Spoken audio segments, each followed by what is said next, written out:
Here's how your test unfolds. It starts with me launching the ball horizontally, you taking whatever measures you need. Your job is to figure out what the launch velocity is. How fast does my launcher launch projectiles? Now, in case number one, in the first case, we're trying to set it up so that the launch angle, theta, is 0 degrees. That's what we're going to do. And you'll be able to verify that the launch angle is 0 degrees. I'll launch it a dozen times, or whatever it takes to convince you that they all land in the same spot. Okay? Now, you'll have access to measure whatever you need, but your goal is to figure out how fast my launcher is launching projectiles. Now, since we're doing this purposely with the angle being 0, the only velocity that you have is the horizontal velocity. You'll be trying to figure out what the horizontal velocity is of the projectile. Now, what to measure? You can measure the height. You have a meter stick. I would definitely measure the height. And I would measure the range. Where do they land? Those are the two things I think I would measure. Now, let me set this up. Every time we're faced with one of these problems, if you've noticed, I've kind of done things the same way. But I do that for everything. I try to come up with a way for you to organize yourself, mostly so that you don't have to say to me, I don't know where to start. You see, right now, so I do this every single time, meaning I try to set up a problem the same way every time so that you have some scaffolding, something that you could start the problem with. So have you already gotten ahead of me and written out all the things you know are supposed to be here? Things like delta y, vy naught, vy, a, and t. Because I would have. And have you written out range, vx, and t? You get this all written out and get started, because this is a standard problem. And look at what you're going to be given. In this problem, you're going to be able to measure the range. We'll put equal signs next to the things you can measure. Because I need to remind you, you need at least 2 of these, or you need 3 of these to find the time. You ever notice whenever I do this, I draw it the same way with the little arrow connecting the t's? Again, giving you some scaffolding. You're always trying to find the time on one side to plug it into the other. Now, we measured g in the classroom, so we know we have g. And I said to you, we're trying to set the launch angle to 0, so this one, we're making a big, bold assumption, but it's not too big of an assumption. By setting the launch angle to 0, we're making the initial y velocity 0. And if you're careful, you should be able to measure the height. So you can measure height, you can measure range, and last week we did an experiment and we measured the acceleration of gravity. So I would use 9.8 meters per second squared, because a lot of you got something like that or very close, and the projectile we're using is small enough where it doesn't have as much drag, so it does pretty well at falling at 9.8 meters per second squared. So it looks to me like if I wanted to do this, we would have to measure 2 things, the height and the range. Let's use some made-up numbers, but they're pretty well in line because I've done this for years. My table is just about a meter tall, but with the launcher on there, comes out to be about 1.2 meters tall. And whenever I've done this before, stuff tends to land on the second setting. It's got somewhere around here. So I think this is 1, 2, 3 meters and 30 centimeters away from the edge of the desk. So I think we're looking at a range of 3.3 meters. Now, I think you have enough information to figure out this. Try it. This is step 1. Measure the height and the range and figure out the launch velocity. That is step 1. Measure the height, measure the range, and figure out the launch velocity. You notice how I give you steps for stuff, but then your notes look like gobbledygook when we're done. I'm telling you right now, the first thing you will have to measure when you come up to the front of the room. given most of you enough time here, a few of you need to make a few corrections. I'm going to make upwards positive and to the right positive. I'm going back to the set of steps that we had before that tell us about how to solve a projectile problem. The vertical stuff and the horizontal stuff are different. So horizontal things I put on the right part of the chart, and up and down things I put on the left part of the chart. Okay?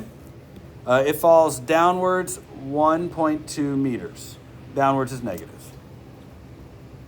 It experiences an acceleration of 9.8 meters per second squared. That's downwards as well. Initial launch velocity is 0. I think that's all the up and down stuff. The left to right stuff, all I have is 3.3 meters. That's how far away it lands. 3.3 meters I'll put right there.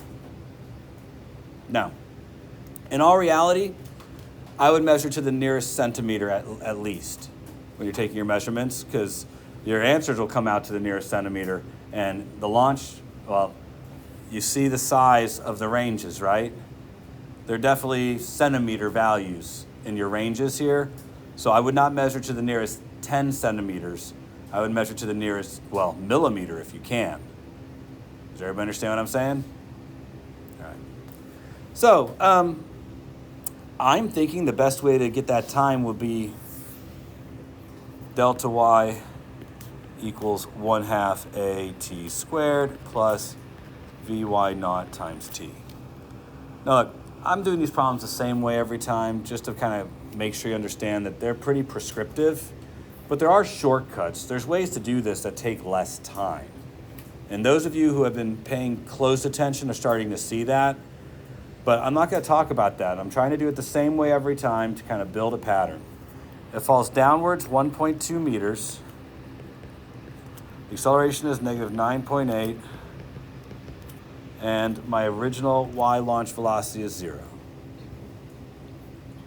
So we're going to do your arithmetic and find that t equals 0.49 seconds. I'd keep a couple more decimal places. So 0.49 seconds, 0.49 seconds. Any questions about that? Yep.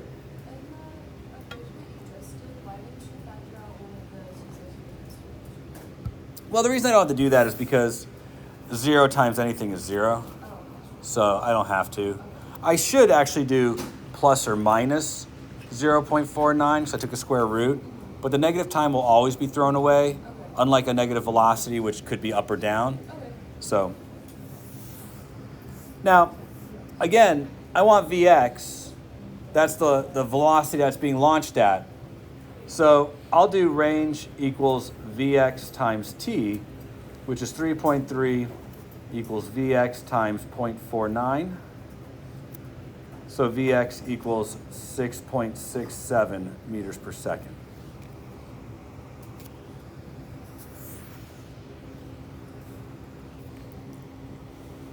How are we doing? That all right? Not a whole lot here, but a little bit here maybe. So that's the first part. Step 1, take the measurement for the height and the range. Use that information to figure out how fast the launcher is launching projectiles. Now, I'm going to do something else here, and I want you to pay very close attention.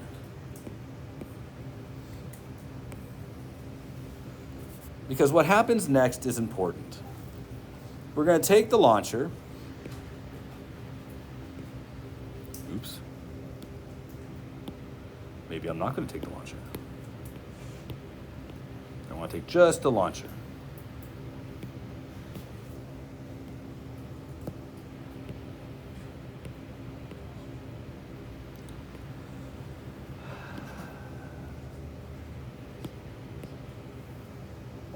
There we go. And we're going to turn the launcher up because you're going to be given a launch velocity. You're going to be given a launch angle. That's something other than 0. So the problem's going to change. Now, here's where students make mistakes, and I want to be very clear. We're about to change everything, except the launch height. The launch height is going to stay the same because the way the device is set up, it pivots where the exit is for the marble. So the launch height stays the same. But also, it doesn't change how fast it's launching things. So whatever launch velocity you found in the first part becomes V naught here. Now, I'm not sure you understand that, so let me be very clear. In the original case, the launch angle was 0, right? Now, yesterday we had a conversation about Vx and Vy naught. We said that Vx is V naught cosine theta, and Vy naught is V naught sine theta. Do you remember that? Well, when your launch angle is 0 degrees, what happens to both of these? What's sine of 0? You have calculators. What's sine of 0? Sine of 0 is 0. So when I launch at 0 degrees, Vy naught is 0. What's cosine of 0 then? It's 1. So when I launch at 0 degrees, Vx is V naught.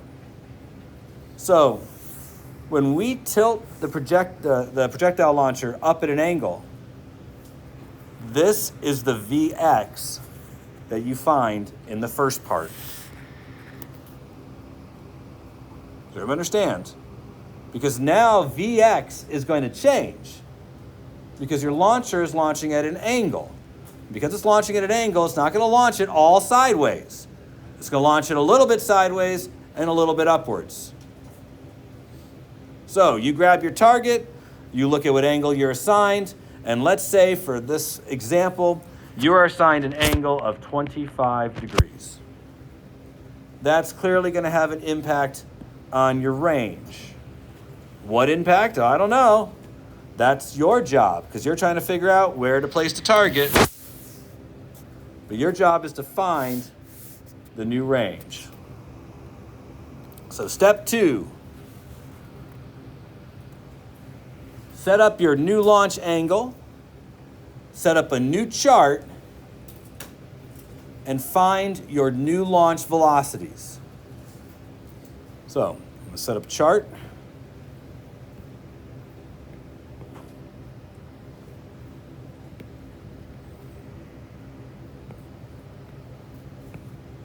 Again, it's going to have a vertical side and a horizontal side. I'm going to have delta y, Vy naught, Vy, A, and T, and range Vx and T. With a reminder that Vy naught is V naught sine your angle, and Vx is V naught cosine your angle.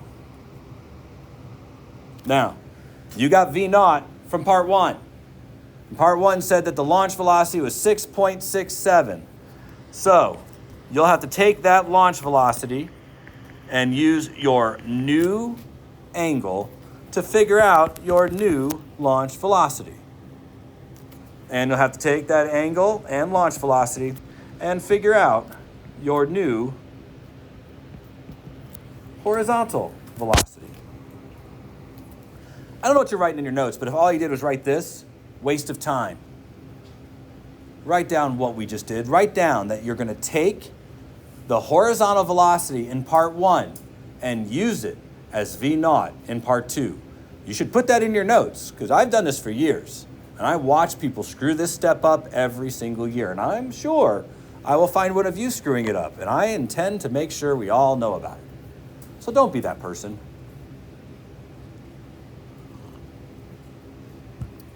At the same time, I'm kind of done talking about the problem. You should do this problem. You are a master of this stuff. Many things have not changed. Up is still positive. To the right is still positive. Delta y is still going to be negative 1.2 meters. Gravity is going to be negative 9.8 meters per second squared. It's just that this Vy naught is not going to be 0. It's going to be whatever that is. And Vx, it's going to be whatever this is. So you need to figure out the time. Again, I'm going to let you get started on that because you're going to discover something real soon. So go ahead, give it a shot. So if you have been following along at all, you know that I'm going to use the exact same relationship as before, because it's the one that will get the time. We have 3 pieces of information. We're trying to find the time. This is the relationship that will do that. Plugging in what I know, that's negative 1.2 equals 1/2 times negative 9.8 t squared plus 2.819 t. Now I got the 2.819 because I did 6.67 times the sine of 25. So are we all understanding where this came from? Some of you know that this is a problem, but last class period I saw people trying to do some weird math. There's no weird math here. If you have seen this before, which you have,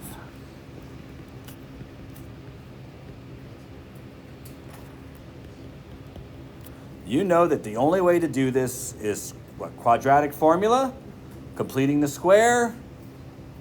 You could graph it. You have options, but you need to find t. So this is A, this is B, this is C. One of your options is negative b plus or minus the square root of b squared minus 4ac divided by 2a. I know you remember this, but it is your only way to figure out the time. I mean, there are other ways. I'm just not going to talk about them. Yeah.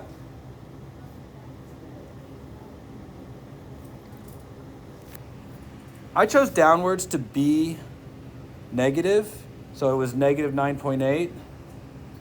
And I also made the 1.2 negative. But when I move it to the other side of the equation, that made it positive. Does that make sense?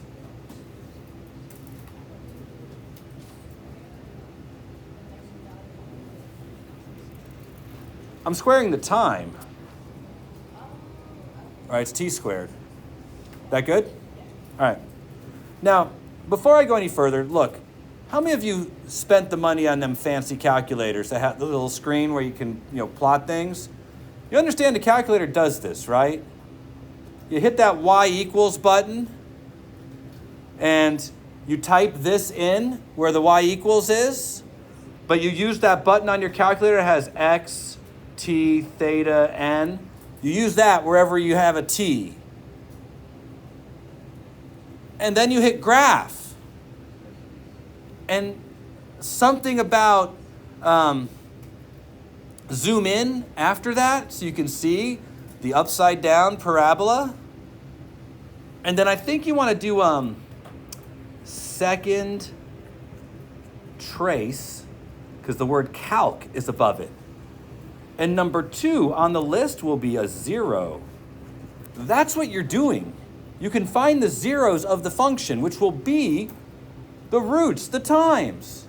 It'll ask for the left bound, so you have to put the cursor on the left side of a 0. And it'll ask for the right bound. You put the cursor on the right side of the 0. So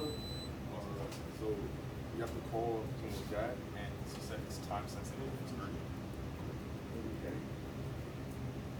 It's not. Mr. Shelton. Yeah, but I have nothing to do with the homecoming days. Oh, well, Miss Casabig does. yes, she told me to bring it to you. I'm just, It's okay. it's all the information I got. Will do.